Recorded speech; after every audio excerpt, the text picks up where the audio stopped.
ഇനി ഒറ്റ ഐഡിയ ഉള്ളൂ, ഇവിടെ എവിടെ നിന്ന് ഇറക്കണമെങ്കിൽ പോലീസിനെ വിളി. പോലീസിനെ വിളി.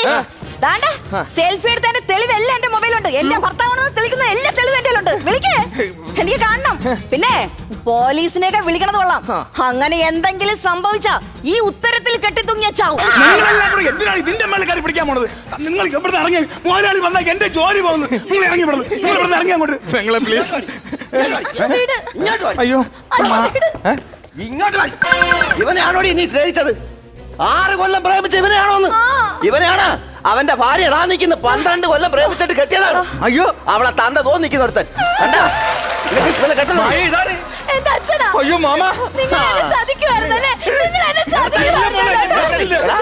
എന്റെ മോക്ക് നീ അല്ലാതെ വേറെ ആരും വേണ്ടെന്ന് പറഞ്ഞുകൊണ്ട് നിനക്ക് വേണ്ടി പെണ്ണാലോചിക്കാനാണ് ഞാൻ ഇവിടെ വന്നത്. അറിഞ്ഞില്ല. നിനക്കുള്ള വീട്ടിൽ വന്ന്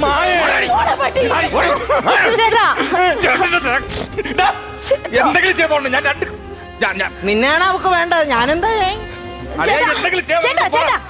അവളെന്തായാലും പോയി. ഞാൻ അവിടെ ഒളിച്ചിരിക്കാം. വരണേ അങ്ങോട്ട്.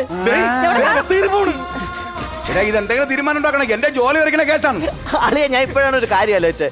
അളിയ, ഞാൻ എഴുതിയ സ്ക്രിപ്റ്റ് ഇല്ലേ എന്റെ സിനിമയുടെ പ്രേമകഥ, പിന്നെ നിന്റെ അടുത്ത കഥയൊക്കെ പറഞ്ഞില്ലേ, എടാ അതിൽ എഴുതി വെക്കുന്ന പോലെ തന്നെ ഇവന്റെ ജീവിതത്തിൽ നടക്കുന്നതാ.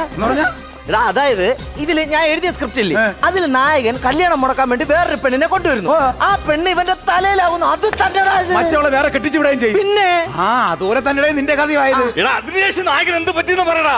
അതായത് അങ്ങനെ പിടിച്ചു വന്നു കഴിഞ്ഞാൽ അതനുസരിച്ച് ഇവനെ രക്ഷപ്പെടാവല്ലോ. രക്ഷപ്പെടാറുണ്ട്. ക്ലൈമാക്സ് അതാണ്. അതായത് വേറൊന്നുമല്ല, ഇപ്പൊ പെട്ട് നിൽക്കാണല്ലോ. അതായത് മറ്റേ കാമുകി പോയി മറ്റേ പെണ്ണ് വന്ന് നിന്റെ തലയിലായി പെട്ട് നിൽക്കുന്നു. ഇതേ സമയം ഈ നായകൻ ഒരു ബുദ്ധി തോന്നുന്നു. അത് മതി, അത് പറഞ്ഞു രക്ഷപ്പെട്ടു. ആ ബുദ്ധി എന്ന് പറഞ്ഞു കഴിഞ്ഞാല് ഇതേ റെസ്റ്റോറന്റില് ഈ ഉത്തരത്തിൽ കെട്ടിത്തൂങ്ങി നായകനും ചാകുന്നു. എടാ എല്ലാവർക്കും കൂടെ കെട്ടിത്തൂങ്ങി ചാൻ വേണ്ടി സെൻട്രൽ ജയിലിലെ തൂക്കുമാരോ വിളിച്ചോണ്ട്